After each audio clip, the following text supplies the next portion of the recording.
as a backpack trader who was just starting out and looking to figure that out, I wouldn't have really guessed exactly how important that would end up becoming to us. To see it was something that would develop a little bit later, but yeah, seeing that has just become like a huge part of the what I think is our success. It is.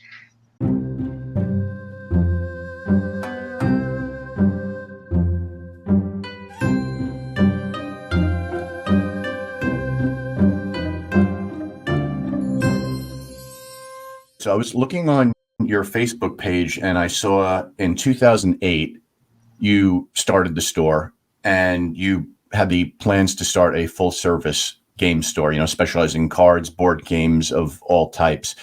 Now, I know it didn't probably always start off that way, like you had to grow to get it to that point. Yeah. So I was wondering if you could take us back to the beginning. Where did you both grow up? What did you, do before the game store to lead to this point? Sure. When I was moved to North Carolina many moons ago, I was from upstate New York, and I've always been into games. And then after high school, I got more into it, and I started working at GameStop, Blockbuster, stuff like that. And then our local LGS around us, we realized we didn't exactly like how things were going, so we figured, you know what, we'll give a shot at this and we'll try it out. And for me, I'm a Marine brat, so we did a lot of traveling whenever I was very young. We settled in Western North Carolina, and then when my girlfriend at the time, now wife, moved to Asheville, I just picked up a pizza delivery job, and that was all I was doing. And then we met this cat a few years later, and the two of us and my brother, who were the original three people that ran the store, we did it, for the same reason. It was just exactly what he was saying. It was just we were looking to do something just a little bit differently than the way things were being done. But we started very differently than the way most game stores do, absolutely, which we can get into as well. We're not a typical model. No. So what could you tell us a little bit about those early beginnings? Like what was new compared to what you see traditional game stores doing? I'm curious what the difference is from your end. We thought starting out small and not doing the investment sense. So we started at a flea market at a table, and we just every weekend met up at a table and started selling cards and stuff, packs like that.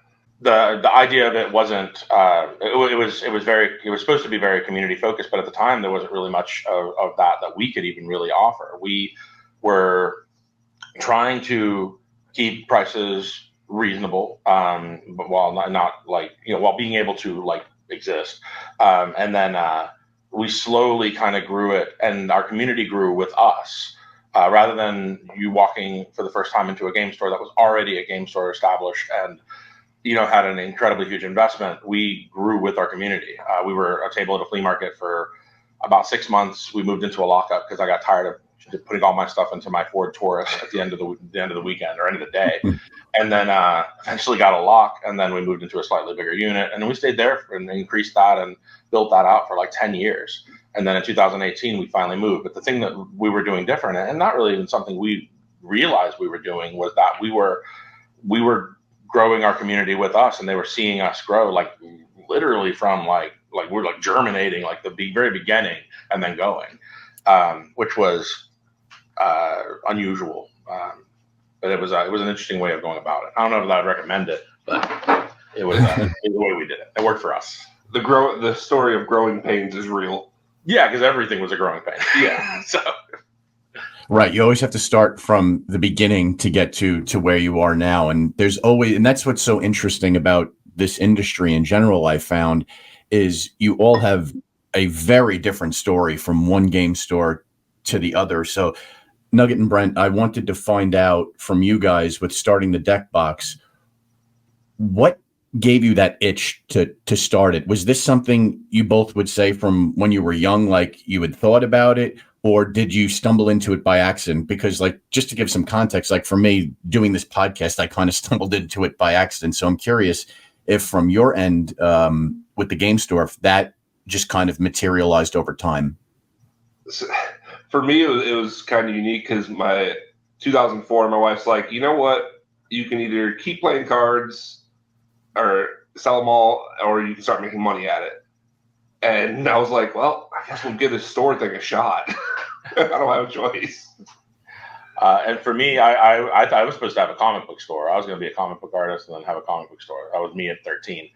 This just kind of came about because we were going to events and we were kind of more like backpack traders and we were doing that sort of thing. And then just, it all kind of fell the way that it did. And we decided, we can maybe try this. And we didn't really know what was going to happen beyond that. We didn't really have any like idea beyond the individual like little time frame that we had. We had no idea it was going to get to be what it ended up being, of course. But yeah, I thought it was going to be a comic book store, so I came about it in a very different place, I guess. Yeah, thinking that there wasn't an actual long-term goal when we started this. It was, we want to do something different than our other LGS, and we want to provide a different community. And then it just kept going. So we stuck with it. Was the comic book store like, what were your favorite like superheroes growing up that drew you to eventually thinking of that as the initial plan?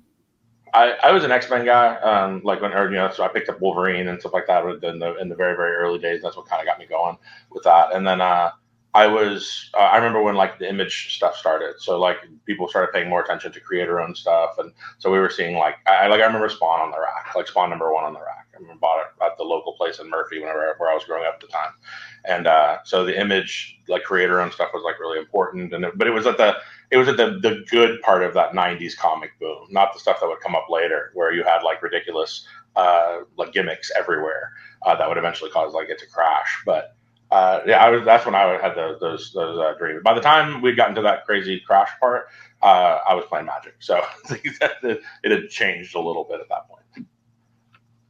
I definitely want to get into the Magic stuff, but I have to ask: in the '90s, was there like lines when Image launched the first, line of comics? I know with Todd McFarlane at that point in time. I know that was like one of the big, huge shakeups in the industry at the time. Yeah.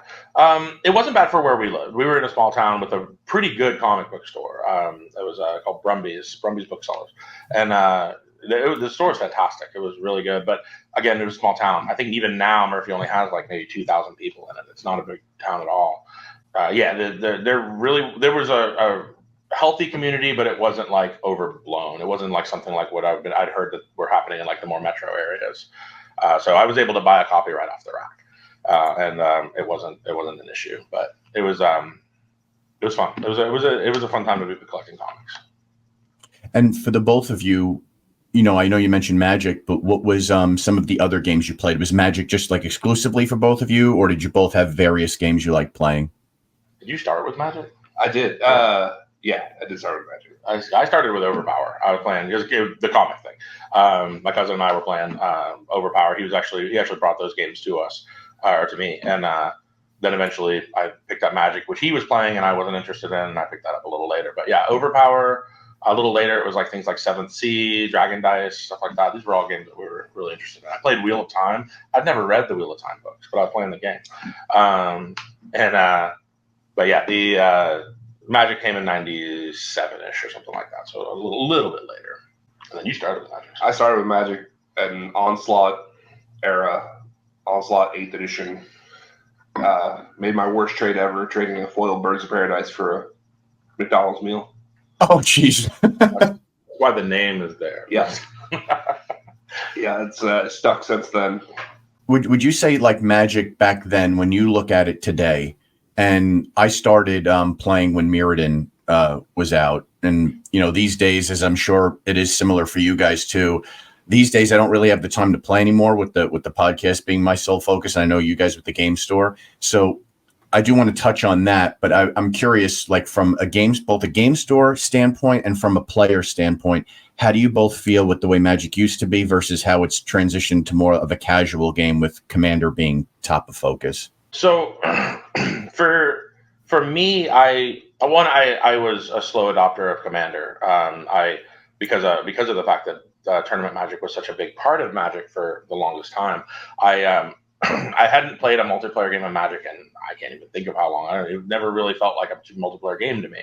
And I, as someone who had seen a lot of different types of formats come and go, I didn't really know that.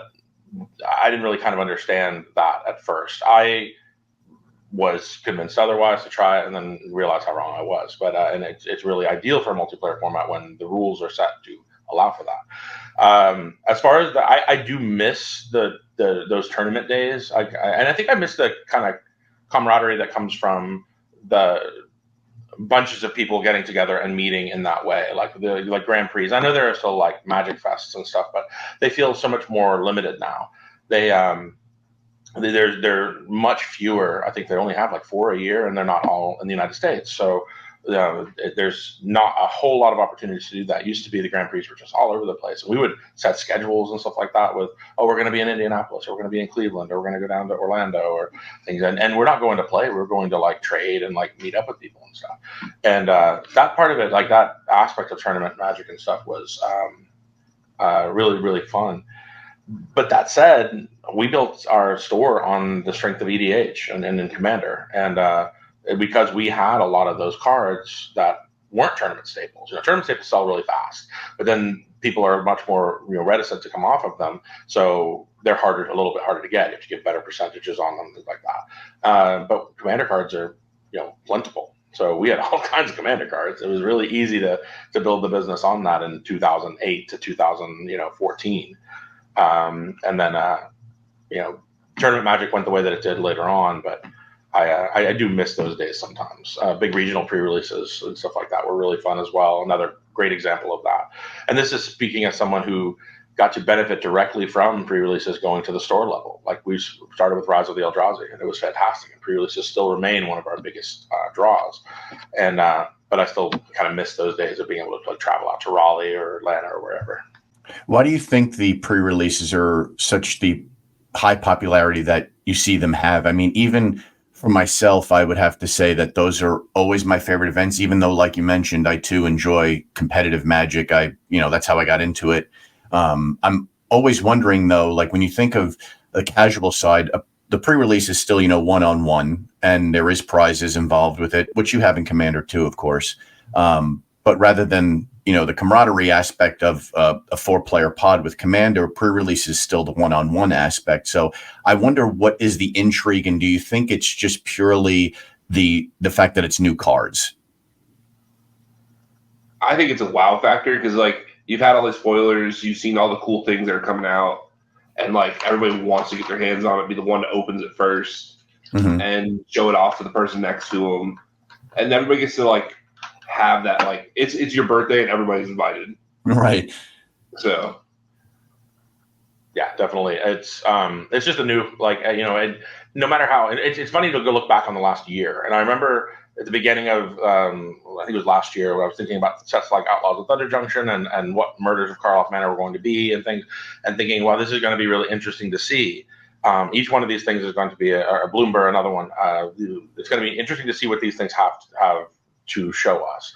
And then I'm looking at the big giant poster of Duskmourn, a big 8-foot poster we've got out there, and I'm like, wow, like Outlaws of Thunder Junction's an old set. Murders of Karloff Manor is long gone. Even Bloomborough is like on, like we're halfway through. That it's time, and maybe it's just that it moves so fast now. But like Duskmourn is the interesting new thing that's coming, and then Foundations after that and stuff. So I think it's become increasingly important for people to just kind of look at a newer thing and an interesting thing that is, okay, well, what is this? This is that new thing.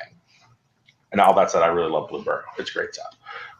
It is very cool. I do like the whole animal thematic surrounding it. And, from the vantage point of being in business for as long as you have now, do you prefer that the product release schedule be slower from a store standpoint, or is it something you've learned to adapt to as time has gone on?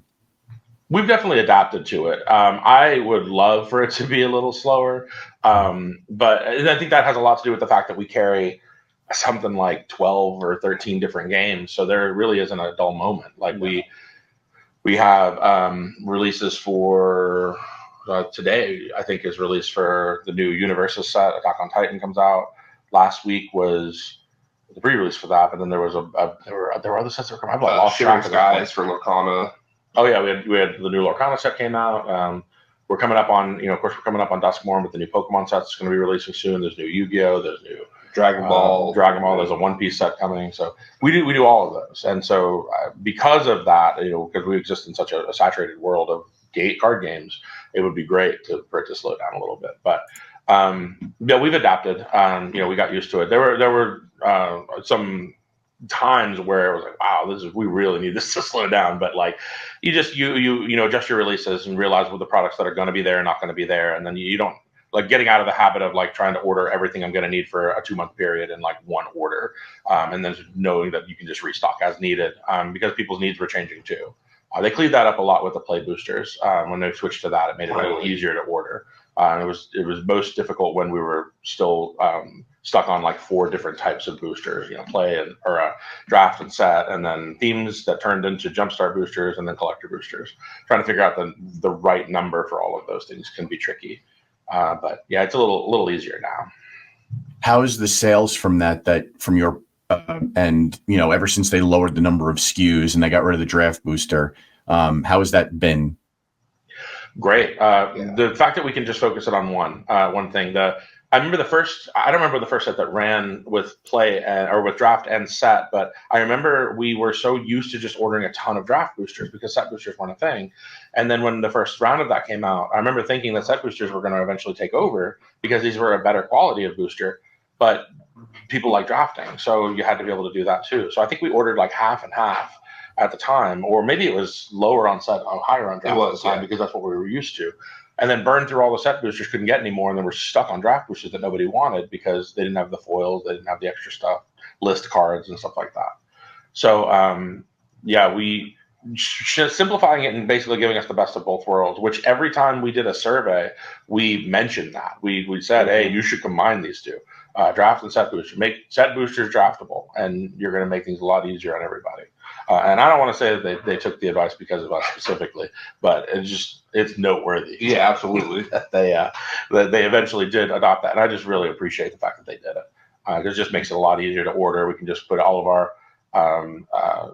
capital in that one SKU. Collector boosters are great. People love the lottery stuff with those, and then the fact that jumpstart boosters eventually went away and can be focused on regular sets is nice. So yeah, definitely like it now that it's a little more cleaned up and easy to navigate.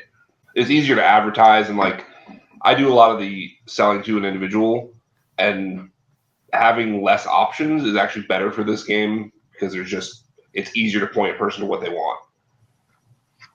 I see. And you had mentioned draft being popular, and I know that's not always the case at every store. What do you think is the reason for that? Because I've seen it even out here on Long Island where I live. There are some stores that it's successful and other stores it just doesn't work at all. And what are you seeing in terms of turnout on your side for it? So currently draft is still kind of soft. Like we'll fire a draft here and there, but it's not anywhere near as good as it was. My conversation was really more geared towards when set and draft boosters were coming out, and that it was a little easier. It's probably more arena based than anything. I think with arena, beyond everything else, and it seems so silly and simple, but just the shuffling aspect of it. Like I don't know why, but like I remember the first, because I play a little bit of arena here and there, and I barely have time to play Paper Magic outside of Commander, and which I even there don't get a lot of an opportunity to play. I have my wife and I have a 3-year-old. So the last few years have been kind of a blur. But I remember sitting down to play Magic and realizing that shuffling had become more tedious than it ever had been. I never really thought about it. But then that's because I've become so accustomed to the way that Arena is. And I'm not saying that people play Arena just because they don't have to shuffle, but like that convenience aspect of being able to play whenever is really important to a lot of people. And not everyone can make it out to 7 o'clock at a draft on Friday or what have you. And so they get to do that. But that said, there's still the social aspect of it. People do enjoy actually sitting down and hanging out with their friends and playing. So there's it still happens. It's just a little less frequent than what it would normally have been. Does it ever fascinate the two of you when you think about it? Like you got into the business because of your love for gaming, and then it winds up consuming you to where you don't get to play as often anymore. And granted, like you mentioned, congratulations on having a baby. I know that is an external factor, but isn't it interesting how that all happens? Yeah, it's come up. It's come up. The fact that the very thing that we were liking doing, the reason that we had all gotten together and like what our common interests were are nothing like what we do now. Like, I spend most of my time ordering and putting and doing like behind the scenes, like accounting and administrative type stuff and helping out with marketing and then just kind of wearing whatever hat I need to for the day if there's a need. But not a lot of it playing Magic, and it's definitely different. But I do still enjoy it. At least for me, I like coming to work every day. It's still a lot of fun. I get to see a little bit more of it than he does because I deal with customer one, but I don't actually get to play my own cards. I buy and trade a lot. I'm like, this is cool. I'm going to do the thing and never get to do the thing. I'm like, I have this stack of cards. I'm like, I'm going to make a deck out of you. My whole Breacher story is my favorite one. Oh, yeah. So I have a mono blue Thada Adel commander deck that I really like. And when Hull Breacher was a thing, I got a Hull Breacher and then I put it in the deck and then set it back on the shelf. And then never played it the entire time it was legal, and then it got banned. And then I took it back out of there, having never used it once. And then took Hull Breacher back out, took the original card, which was still sitting in the deck box, out of the sleeve next to it, and just put it back in, and then set the Hull Breacher back to be processed. Yeah, that's a great example of my my Magic playing currently. That's great. I love hearing those stories of what basically keeps you intrigued by the game till this day, even if you might not be able to play it like you used to. Mm-hmm. And I completely can relate. There's still that attachment to it. It's amazing how even if you're not doing it tangibly as frequent, the love of it is still there. It's funny how, you think about most jobs, you could do a job for a certain period of time and you kind of can get sick of it just as time goes on, just because it's the same, and almost you become robotic. But for some reason with the games, it's kind of fascinating to me. I don't know if you both have ever thought of this before, but how that boredom doesn't seem to actually set in. It doesn't. And no. I deal in more games than he does. I play more. So like whenever a new game comes out, I always take a look at it. And there's always something new and creative coming up we just got back from Gen Con and seeing like Altered and Star Wars Unlimited taking off and all these other Union Arena. Yeah. What was the one with the water? Sandland. Yeah. Like, love for games has made it possible to keep the shop going without, like you said, without boredom. Yeah. So I definitely agree. And the like for me, a lot of it is I'm just really appreciate seeing all of the younger people that are here now that are in our store. Even though I'm not playing, I remember being that younger person that was looking for a card store or that was looking to kind of like find that kind of group of people that I played with. And we see that every day here, like with people that are coming in, hanging out with their friends, or, it could be them playing Warhammer or a game of Commander or just playing some Pokemon or whatever it is they're doing. But it's really cool to see that and to be able to offer that to the community. As a backpack trader who was just starting out and looking to figure that out, I wouldn't have really guessed exactly how important that would end up becoming to us to see. It was something that would develop a little bit later. But seeing that has just become like a huge part of the what I think is our success. It is. What are the most popular games amongst like the players in the store? Like in a financial sense, it's probably One Piece, but like One Piece, Warhammer, Magic, Pokemon. Gotta be those four. Probably. Okay. Oh, Yu-Gi-Oh. Well, Yu-Gi-Oh's huge too. But I mean, even, they're all, for them, with only a couple of exceptions, they're all pretty great. Like we have a fantastic Dragon Ball Masters crowd. We have a great Digimon crowd. Our Yu-Gi-Oh had to move to 2 separate days because we had a lot of people. Pokemon had moved. Pokemon had to go to 2 separate days. Yeah. Lorcana groups, Battle Spirit Saga groups, those are still a little small. Star Wars Unlimited, poor game. One of these days it'll get going locally. We just need to get product. But most of them are doing really well. But if I had to push it to one, and financially it's probably One Piece and For just players, it's probably still Magic. Yeah. Because Magic has a lot of players that are coming in, hanging out, and playing. They won't necessarily come in like for a specific tournament, but just like day in, day out. If I was just to count them at the door, it'd probably be Magic players over everyone else. Why is it that One Piece is the most financially beneficial? I've heard that from a number of stores at this point. Scarcity. As far as the collector part of it, you play the game. Yes, they have the collectability of one thing, but also have the not necessarily serialized like the One Ring situation, but the mangas in each set make it so collectible. People want to grade it, and it's a loved anime worldwide, so it doesn't. It has a second source of media that makes it wanted.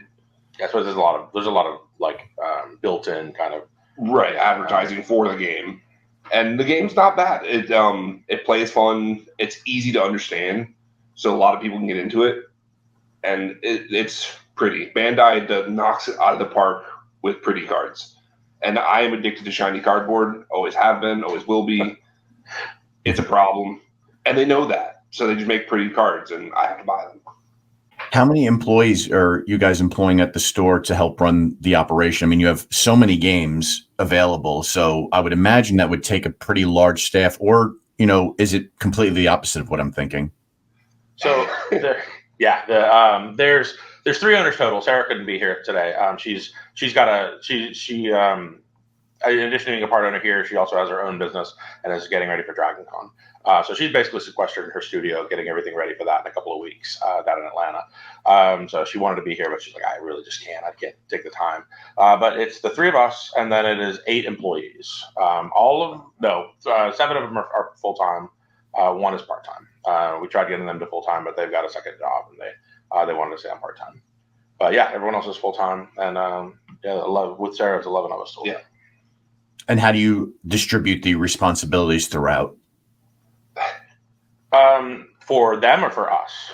We'll definitely get with you guys. But I wanted to go first for the employees. Are they just regular retail, helping customers find cards, or I've noticed the larger operation stores like yourself tend to have, the quote unquote department style or specialization. Yeah, we have a front of house and back of house. So our reach, if you ever get to where you can see or get to look at the store, there is a distinct front of house and a distinct back of house, but then there's also the warehouse. If you walk into our store, you'll see display counters, and it'll be a very familiar style setup, but it's mostly board games, role-playing games, miniatures, things like that, with 3 cases that are set up that have higher end Pokemon and all the other different games, Magic and all that stuff. But most of the card gaming stuff won't be there. It'll actually be confusing for people in the first time they come through, even though there's signs. And they'll be like, you guys don't have Magic? But then you go through like a little hallway, and in the back retail area, which is where the tournament space is, that's actually the card gaming retail with a whole separate window and everything like that. So front of house, back of house is a bit of a misnomer here, because in the back of house is more front of house. But there's the 2 sales points, and then all of the right around half of our crew is designated specifically for front of house. They're sales employees only, and everyone is getting cross-trained so they can help, like if there's an absence or someone's sick, things like that. But for them, we try to keep them on their front of house or back of house duties. And front people are just sales, dealing with customers, things like that. Back of house people are dealing with the internet orders, like we do. We have a pretty robust internet or web presence. Online sales. Online sales through both our direct website, TCG, Amazon, eBay, Card Trader, Manipool, all those places we sell on. And then those back of house employees will usually help with like pulling orders and that sort of side. So they're assisting the front of house people, but the goal is to keep the 2 of them kind of separated. This way, back of house people can just be focused on processing, inventory, that sort of thing, and then just give aid to the front of house people when like a pull list needs to be done, things like that. Since you're doing multiple online avenues for, selling product, including your own online presence, which of those outlets has proven to be the best in terms of sales? The best is TCG Player. Yeah, TCG Player, followed by direct website, and then Amazon and eBay are about the same. Well, I guess eBay is probably a little better now. eBay's probably a little better now. But eBay's probably the 3rd best one, and then Amazon behind it, Card Trader, and then Manipool. Manipool's still new, so I got Manipool sale and it's like 37 cents or something like that. I'm like, hey, great. But yeah, it's a very small operation, but again, it's new. We haven't been on there very long. So. And I'm guessing with each of these different online marketplaces, they're going to take a cut from a sale compared to if you sold it on your own website. Do you ever try to redirect it back to your own website? And if there is a way to do that, or by giving that word of mouth to customers in the store? Because I know in many cases, the online sales are going to come from people who don't live in your area. And, I'm curious, from the various online marketplaces, is that cut that they take, a hindrance at all to the revenue? I mean, we obviously would prefer them to order from the direct website just because of the quite a bit less fees, but we just don't have as much marketing presence as somebody like eBay or TCG does. So we just kind of understand that it's part of the part and parcel to dealing with those platforms. We do a lot of shows up and down the East Coast, and so we try to we hand out business cards. We try to push our website as much as we can. And that's paid dividends as well, because we'll see. We just did GalaxyCon Raleigh a few weeks ago, and we saw orders directly from that. People they would even mention in the comments, "Hey, saw you at the show. Great website. They'd buy something." So we do see more of that direct sales, and that's part of how we push. There are some limitations to what you can do with their rules against doing trying to push a transaction off a certain platform. Like we couldn't put it in a TCG message. I think they're even strict about flyers going into your mail, packaging, and stuff like that. So that can be, but yeah, those sorts of things are what we do. But yeah, it's growing, and we knew that was going to be kind of slow. So we just kind of accept the fact that that's part of it right now, and then hopefully we'll just keep growing the website part of it so we can get more of that on there every year. Very interesting. Just to hear the inner workings of that. I didn't know that they would have a problem. If you were trying to, can you do the marketing from a standpoint, say an email list or something like that, to let people, buyers of you from other third-party vendors, to let them know via an email list that, hey, we have our own online store, if you would be interested in supporting us there? Yeah, we're building a newer marketing list now. But yeah, that's exactly the sort of thing that we're looking to do too, is just start pushing more of that, more direct website things through the emails that we've collected over the years. A lot of the third parties, though, won't let you use customer email for that, which is it makes sense. And Amazon doesn't even give you the customer email. They give you just long, drawn out, third party. It's like an encrypted email. Yeah. And eBay straight up says if you contact for outside sales, we'll ban you. I'm like, oh, we won't do that. Guess we're not doing that one then. Yeah. But yeah, we do get a lot through through just normal day-to-day operations. So building a new email list for that will be coming soon, hopefully. Again, we wear a lot of hats. And in wearing a lot of hats, there comes a lot of responsibility. Did you guys, throughout this journey here, have you experienced any doubt, with running the store? Was there ever a point where you were like, is this something we really want to keep doing with the low margins involved? We're going to take a quick break from this podcast to talk about our sponsor, Cardboard Shuffle. Cardboard Shuffle was our 10th podcast interview here at the Match Slip with store owner Mark. Mark has expanded his brand and has produced his own card sleeves called Shuffle Shields. Shuffle Shields come in packs of 100 premium matte card sleeves for standard size trading cards. They contain no PVC and are acid free. I have 17 packs of Shuffle Shields card sleeves to give away to listeners of the podcast and followers of the Match Slip on social media. Requests for a free pack of card sleeves shipped for free to you will be processed on a first-come, first-served basis. To receive your free pack of Shuffle Shields, you'll need to send a screenshot that you're following Cardboard Shuffle on Facebook to frank@thematchslip.com. Good luck, and back to the episode. Is this something we really want to keep doing with the low margins involved? We'll go first. Yeah, we have definitely felt that before, but having each other to bounce back and forth, we remind each other, one, why we do this, and two, it's not always going to be like this. There's always something new coming out. We always have our player base that we have to, we're their community, so we have to get back to them. We're here for them. We're not here for us most of the time. Yeah, at the very early on, we all said to each other that if this ever became not fun, we would stop doing it. Yeah. Like if there's ever a point where we just didn't really feel it anymore, we would just let it go, and then we'd just move on to something else. And there have been times that have been really stressful and really difficult to navigate. But I never really got to that point. Never really got to the point where I felt like it was just no longer wanted to do this. Again, I'm excited to go to work every day. And after 16 years of doing this, 16 years of doing this, being able to say you worked at a job for 16 years and you still enjoy it every day. And despite the stress of it, still enjoy coming here and seeing what the day is going to offer and what interesting things are going to come through the door as far as like collection buys and stuff like that. To see the people and see them smiling and cutting up with their friends, hanging out at our store, like that's just kind of, I don't know. That's I would not have been able to. At 13, if you told 13-year-old me that that was going to be this, I'd have been, well, first thing I'd have been like, what's magic? But then after that, I would have been like, that sounds like a version of what I was looking for. So it's kind of cool to have like the dream job. Oh, without a doubt. I mean, you definitely abide by, I would imagine, the quote of find something you love to do and you'll never work a day in your life. Exactly. Yeah. Yeah. That's great to hear. That's great to hear.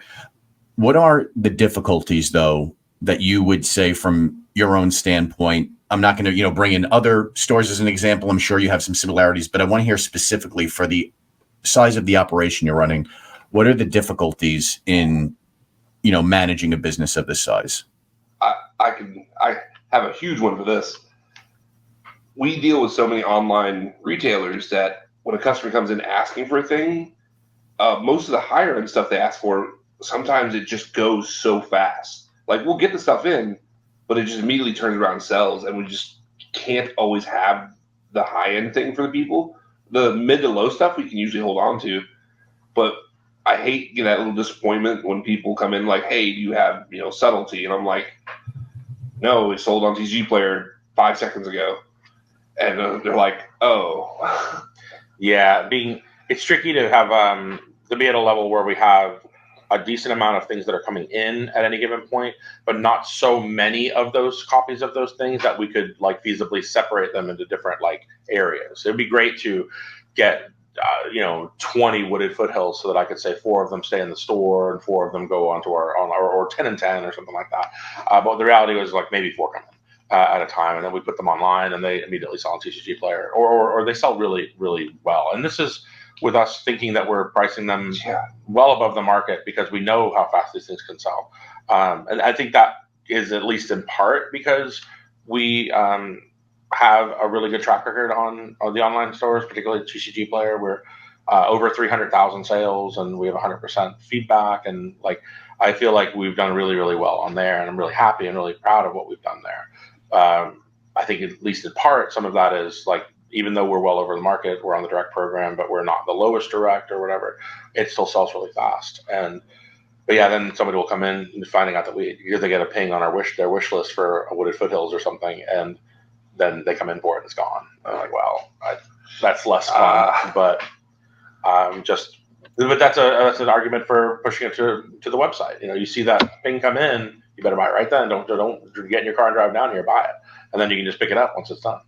So pushing them to the website and saying, hey, the second you get that email, you need to get on there and get it taken care of and get that purchase made, because it might not be here when you get that. So true. I've had transactions. I get in the habit of when somebody's asking about a card that's in the case, I immediately put it in a cart, regardless of whether or not we're just talking about the condition of the card, because I have had stuff sell out from underneath me while I'm talking to people about it.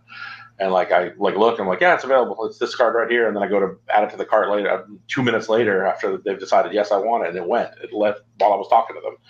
And I was like, I'm so sorry, it just sold on eBay or something like that. So we had to make some adjustments pretty quickly on that when we realized that the online business was running away the way that it did. You would love this. So this is a piece of advice my mom gave me a long time ago. And basically, whenever there was something that would be of interest of me to have, and kind of what you were talking about, where you're debating that yin and yang, oh, do I want to get it now or do I want to wait till later?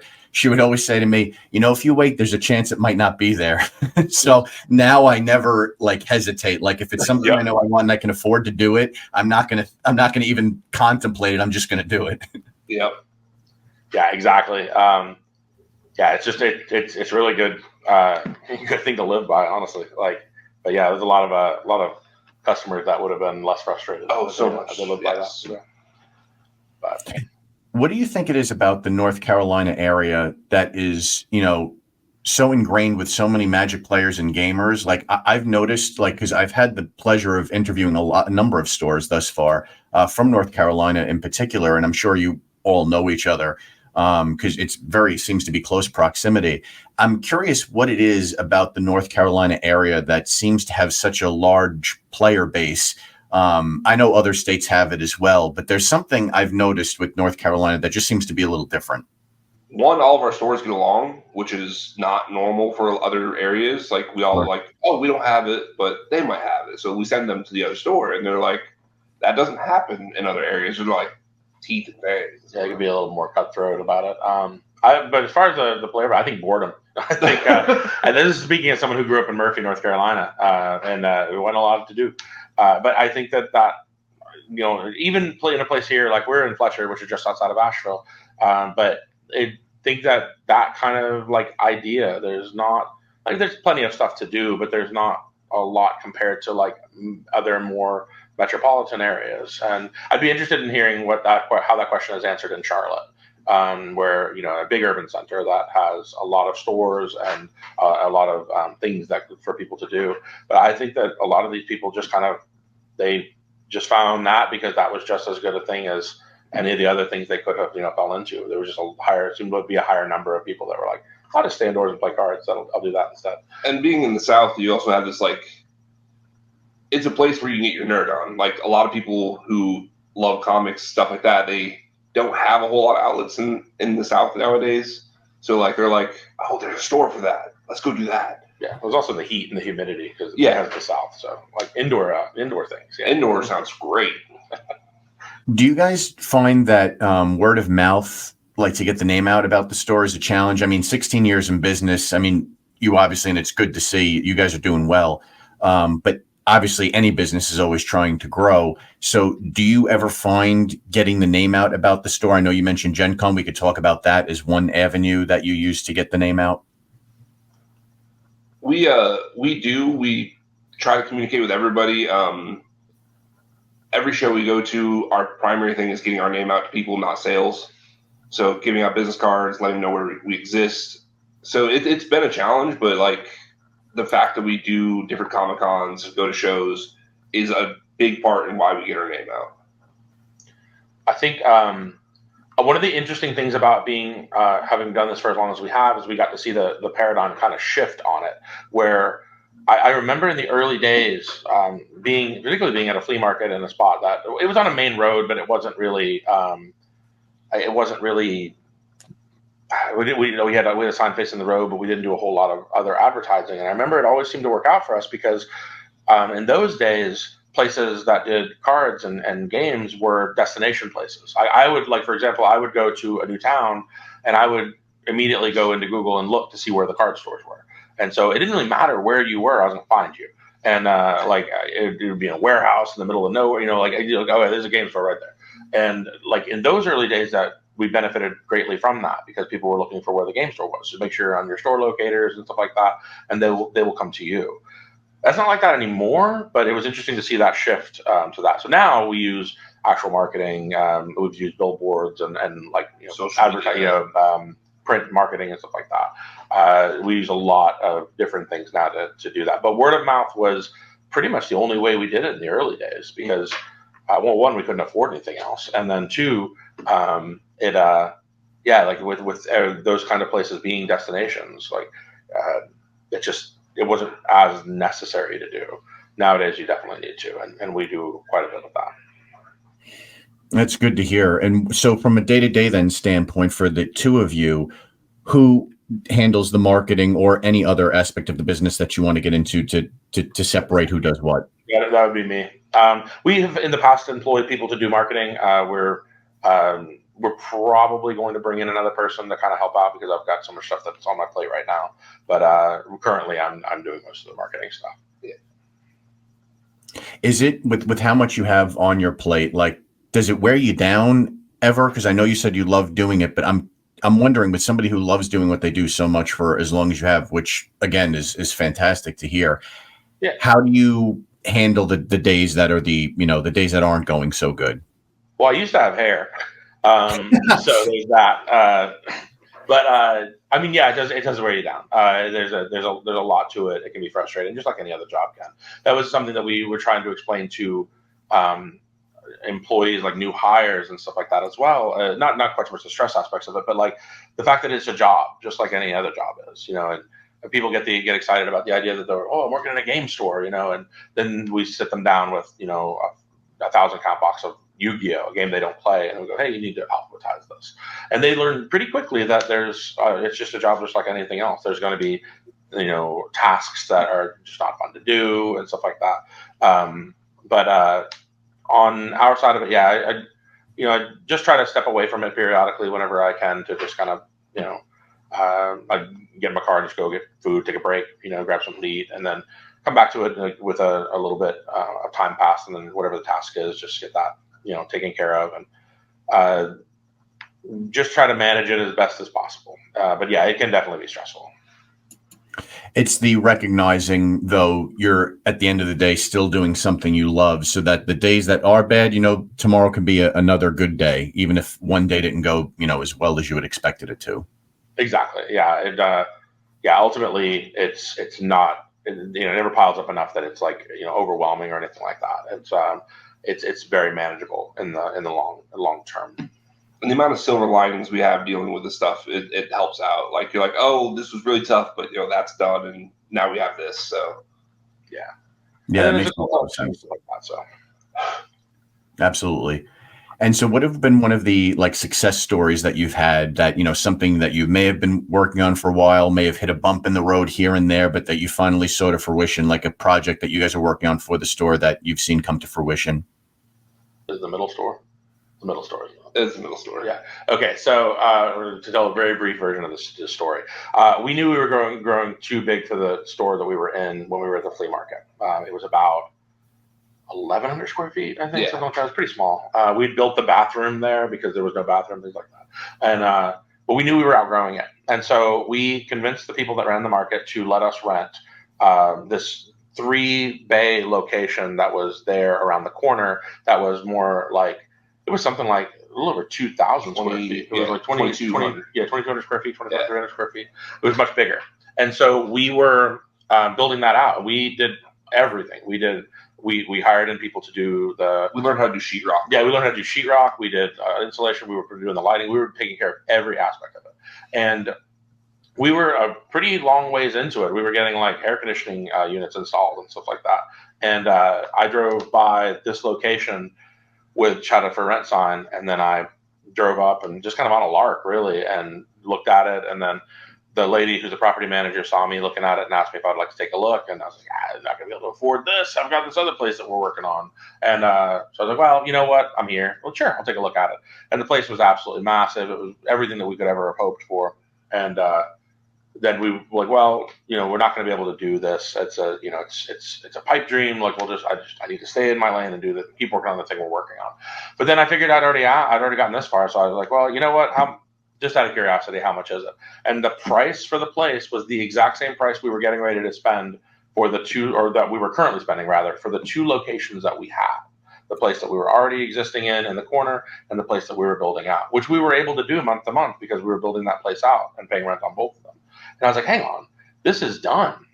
Level floors, air conditioning that works, bathrooms with hot water, all the things that we didn't have in a flea market location. And so it just kind of fell in our lap, and we broke our lease with the flea market, that we were in, and apologized to them. We knew the people, so they kind of understood. And then we moved up here. We moved up here in 2018, and we've been here for 6 years. And it's fantastic. It was one of the best decisions that we'd ever made, and it was just wild that it just kind of came about the way that it did. But it was nice to finally move into a store that could kind of could accommodate us for a lot more time. I still feel like we're running out of space, but at least it's manageable. And with a 4,000 square foot location, you can do a little more with it. That's amazing. I mean, the pieces all just fell into place. I mean, you couldn't have put that together any more perfect to have a perfect ending to that portion of the story. Yeah. It was really funny because like a week prior, we had gone to Lowe's and bought all the LED strip lights that we were installing, and I'd installed a bunch of them.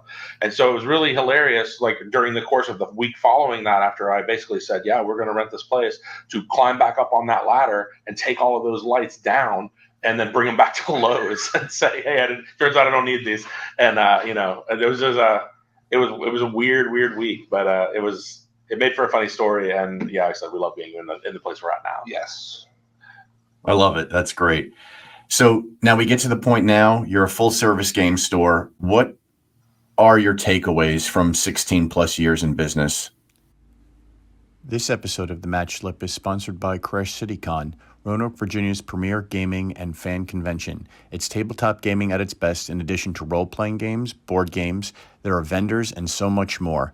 Play with some of the top game masters in the area, enjoy a casual game in their open gaming area, or learn to play games you always wanted to play. You could check out more information at crashcitycon.com. What are your takeaways from 16 plus years in business? You never know what's going to come through the front door. It feels like a pawn shop almost sometimes. Like, dude walks in with a tub of thing, and you're like, do I want to deal with this? Sure. And that's probably my favorite part of this job is I work a lot of the front end, and watching people bring in and be happy with the stuff they take home is just insane. To kind of like add a bit of a coda to that, or a tangent actually to that one, I always wonder who is going to decide that this was the final straw and they're going to open their own game store based on seeing something that has come in from us. Like I've seen a few of them. We had collections that have come in, and just neat stuff that has come in that we've gotten, and then you can just kind of see those people that are just like kind of looking at it like, man. And I always wonder if they just like, man, I really wish that I could get one of those for myself, or is it like, I'm gonna do this now. This is gonna be my thing, and then like now a year from now, I like hey, that's an old customer of ours that opened up a game store. Like, was it because we bought that one old Magic collection or that video game collection or whatever it was that just came in? I always wonder about those. I mean, it's amazing just looking at your website and looking at the menu and the list of games you supply. I had to blink twice. I'm like, am I seeing this right? Is it this many games? I mean, just to get to that point of having all that stuff, because most people, would see on your Facebook page, full service game store, most people would, assume, oh, okay, they have all the, the major games. But when you really dig deep into it and you see the plethora of games you have, I mean, establishing relationships with distributors of those games, granted, you have the parent companies that, may own more than one game, but to get to this point, I mean, you must sometimes have to look back and like pinch yourself. Like, how did we get from where we started and now we're all the way here? Yep. Yeah, that's very true. We're going to be adding more games too. We're adding Sorcery. We're probably going to be adding Altar. We're adding Alestrals. So it's going to be even more crazy. It'll be like, you do a follow-up interview for this, and I'll be like, oh man, I wish it was as simple as it was in 2024 when we talked. When we only carried, now we carry 30 games. I didn't even know there were 30 games. My favorite thing to think back when we were at the table, and our singles we were selling were just our singles. So we had stickers in the binders. There was a circle to represent my singles, a star to represent his singles, and nothing to represent his brother's singles.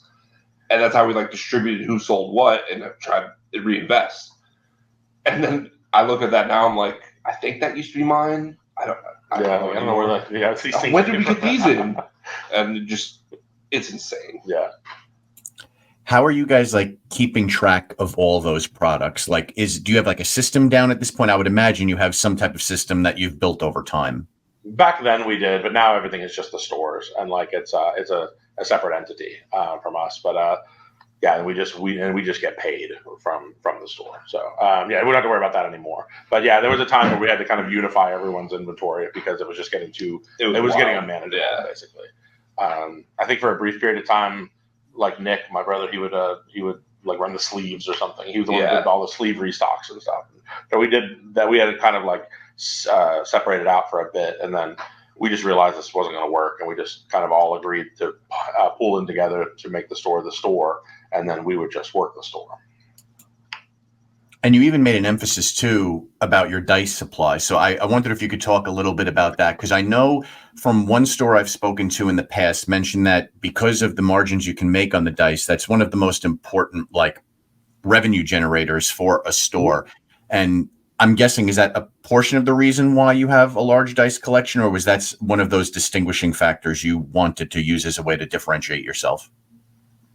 So originally at shows, we used to have these dump bins. We just brought dice, and we kind of been known to be the dice people for that. And then when we got to this location, we had this huge wall that we put slat wall on. We're like, we're going to load this down with dice. And it does. It looks sweet. It's top to bottom dice. And we started dealing with artisan dice and specialized dice.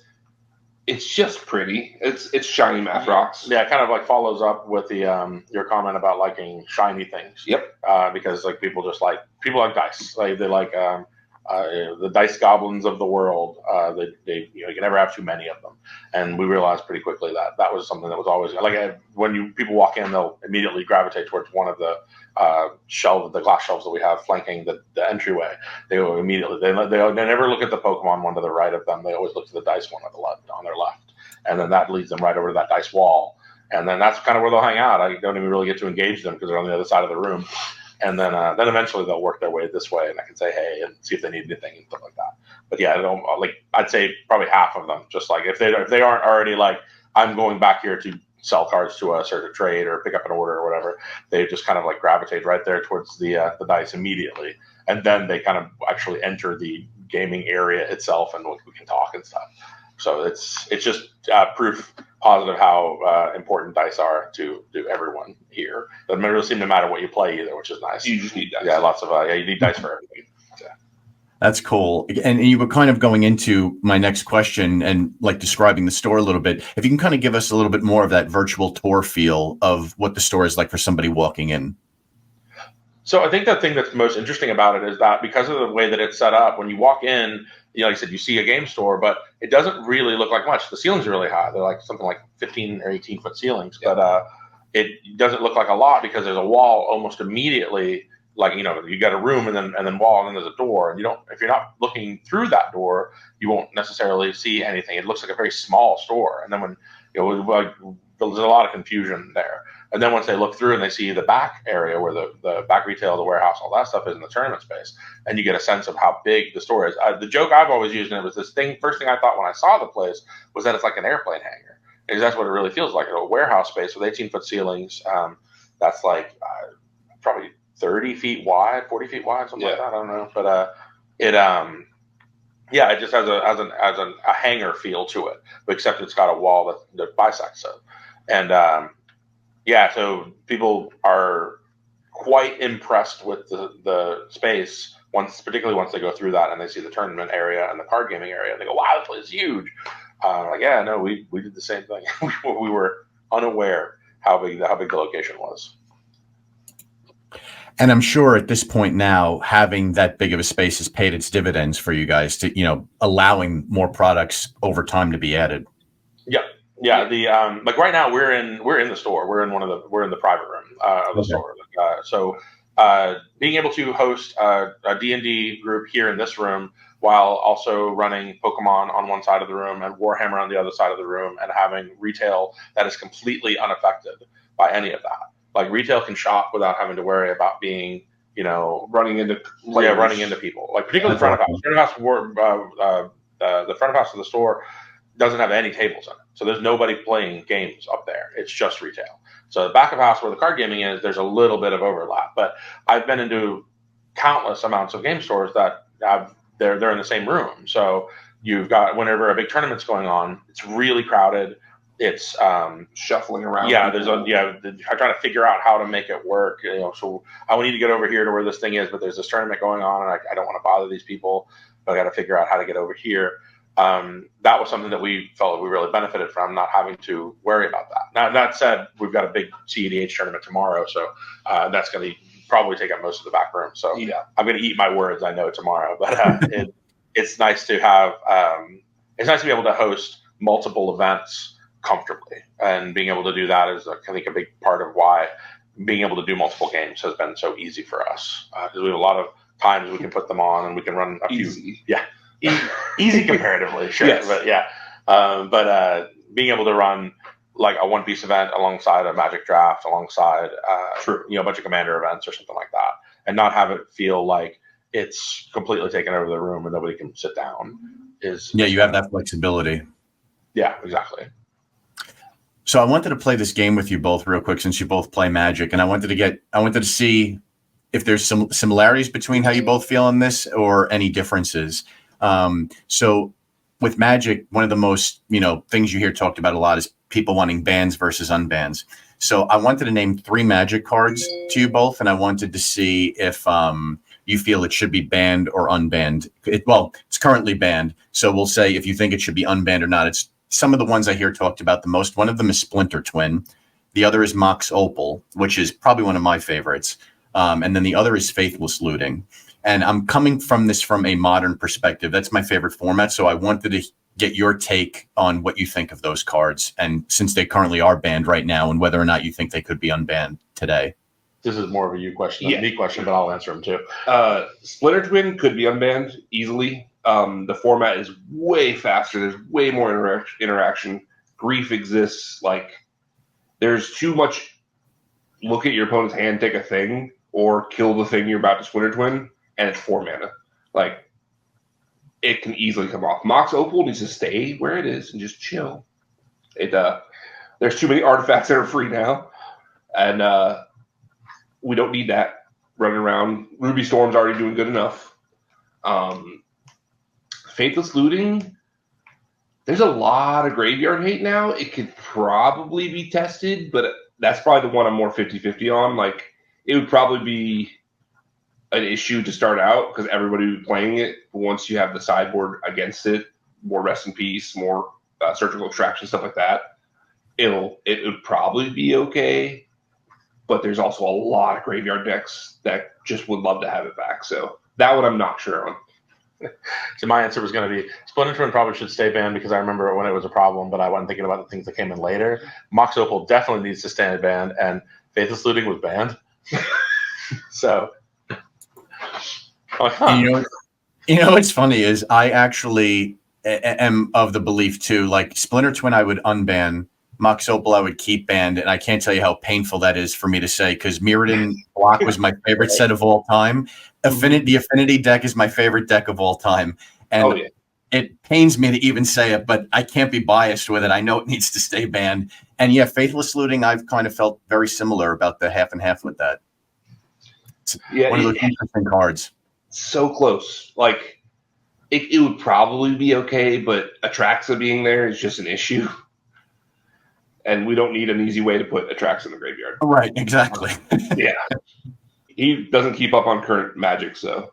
No, that's why this guy's way better at that. He was like, Faithless Looting? Faithless Looting was banned? When? So my last question for you guys is, what are some future goals you have for the store? 16 years plus in business, as you look forward to the next, hopefully 16. I think you're well on your way there. I'm curious what some of your thoughts are on that. That's you. For me, I would really like to see more stores. I would really like to open a second location. We felt like we were going to head that way, and then we kind of had that economic slowdown that happened after the pandemic was over and everything was opening up, and then it kind of slowed back down again a little while later. So we were starting to talk about the possibility of opening a second location, and then we kind of just tabled that for a bit.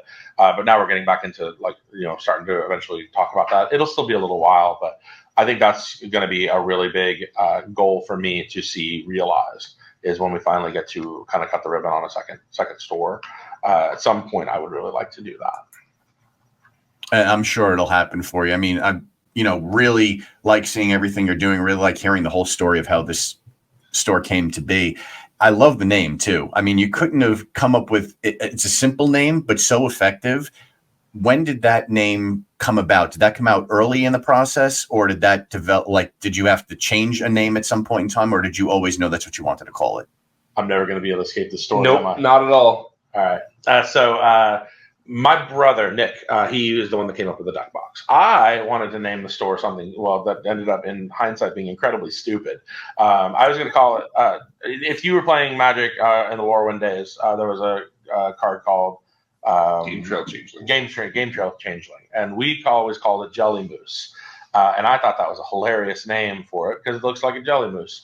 And so I was going to call it Jelly Moose Gaming Company because I thought that was hilarious. And again, we weren't really taking it too seriously at the time. It was just fun. And then, they told me it was a terrible idea. I was like, no, it's not a terrible idea. It's a great idea. And they're like, no, seriously, it's a terrible idea. I got outvoted and we became the deck box. And I was like, fine. But I always kept that in my back pocket. And now years and years later, I'm like, wow, that was a really stupid name. We have a foil Game Trail Changeling we keep in the office. Yeah, I got it. There's like a remembrance of a bygone era. What might have been. We were almost Jelly Moose trading cards. Yeah, that would have been a terrible, terrible name. Yeah, the deck box is way more succinct, way more effective as a result. We did have an issue with Google getting us to not actually sell deck boxes. Yeah, that doesn't happen as much anymore. No, yeah, like people are like, hey, I have a front porch. I need to get a box for. I'm like, wrong store, but close. Yeah.